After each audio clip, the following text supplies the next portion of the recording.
संगीतकार सलील कुलकर्णीने स्वरबद्ध केलेल्या आणि खुद्द लता मंगेशकरांच्या आवाजातल्या नवीन गाण्यांचा समावेश असलेला क्षण अमृताचे हा अल्बम आपल्या भेटीला आलाय। नुकतंच पंडित हृदयनाथ मंगेशकर यांच्या हस्ते या अल्बमचं अनावरण करण्यात आलं। या अल्बमची निर्मिती लता मंगेशकर यांच्या LM म्युझिक कंपनीने केली आहे। या अल्बम लॉन्चिंगला गायिका उषा मंगेशकरही आवर्जून उपस्थित होत्या। कवी बाभा बोरकर, आरती प्रभू, संदीप खरे यांच्या कवितांच्या रचनांचा या अल्बममध्ये समावेश आहे। लता दीदींसोबत काम करण्याचा सलीलचा अनुभव नक्की कसा होता हे त्याच्याकडून जाणून घेतलं आमची रिपोर्टर प्रणाली मोरेनं।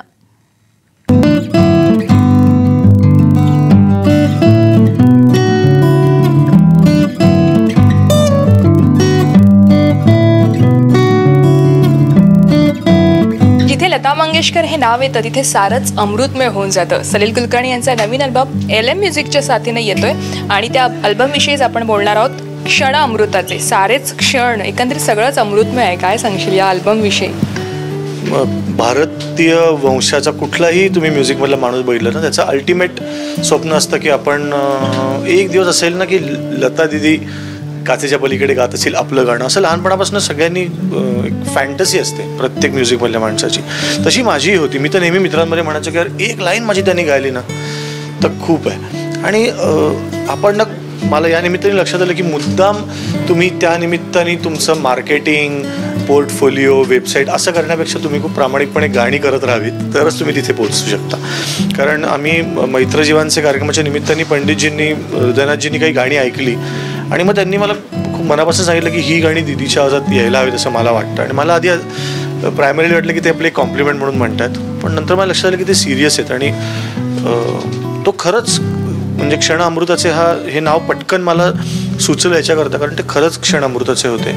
पण मी त्यांना नेहमी म्हटलं की तुम्ही दीदी तुमच्या रेकॉर्डिंगची आपण एक DVD करूया ट्रेनिंग म्हणून।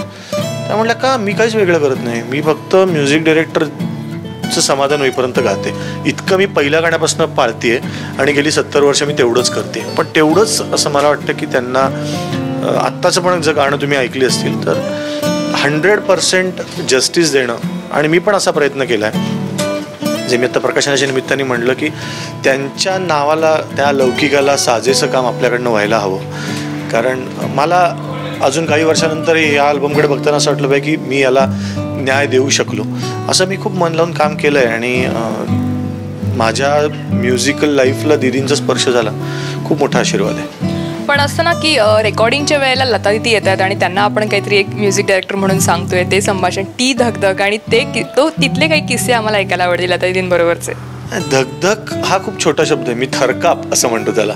कारण मी त्यांना जेव्हा कॉम्पोजिशन सांगत होतो तेव्हा मी खूप वर्षांनी, म्हणजे शाळेत पण मॉन्टेसरी पहिलीपासून वगैरे मी हार्मोनियम वाजवून गातोय, माझा स्वतःचा हात थरथरताना मी कधीच बघितला नव्हता आधी हार्मोनियमवर, आधी त्यांच्यासमोर। आणि म्हणलं तर त्या काहीच दडपण देत नाही, त्या एकदम की तुमचं गाणं फार छान आहे आणि ही कविता पण फार छान आहे। पण मलाच हे कळत होतं की आपला हात थरथरतोय, आपला आवाज थरथरतोय।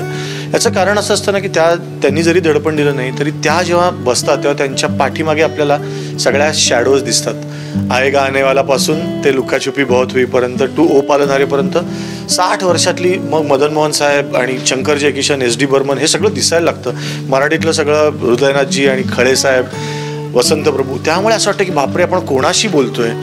तर दडपण तर आलंच, पण हळूहळू ते कमी झालं, कारण त्या अशा आपल्या घरातल्या गोड मावशी, आत्या कशा बोलतात की बाबा कसे आहात तुम्ही। मग त्यांना शुभंकरचं माझ्या मुलाचं गाणं खूप आवडलं, तर त्या फोन करून मला त्याचं गाणं फार आवडलं। मग हे एकदा गप्पा झाल्यावर मी रेकॉर्डिंगला कम्फर्टेबल होतो। आणि त्याच मला 10 वेळा सांगत होतं की तुम्ही मला खरं सांगा, कुठेही तुम्हाला वाटलं मी उद्या परत येऊन गाते, पण तुम्ही मनासारखं होईपर्यंत गाणं गाऊन घ्या। तर माझी खूप मोठी कार्यशाळा झाली, आयुष्य पुरून उरेल इतकं त्यांच्याकडनं मला मिळालं।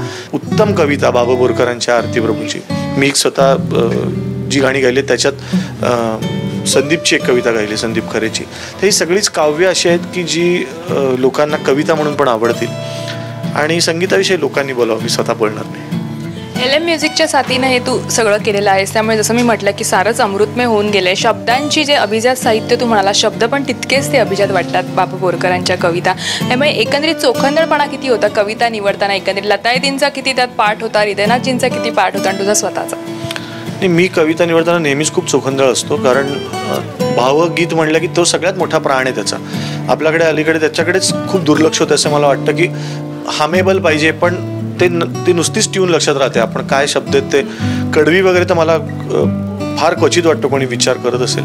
पण हृदयनाथजींनी मला विचारलं की बरं तुम्ही कुठल्या कविता करताय, तर एक आपण ज्याला म्हणतो ना की एक अप्पर हँड असतो कोणाचा तरी, तसं हृदयनाथजींना मी खरंच ज्यांना मी गुरु मानतो ते मला प्रत्येक याला की बरं ही कविता तुम्ही करताय का, अरे वा ही कविता करताय का, आणि त्यांची एकदा दाद मिळाल्यावर मला कळत होतं की आपण चांगलं करतोय.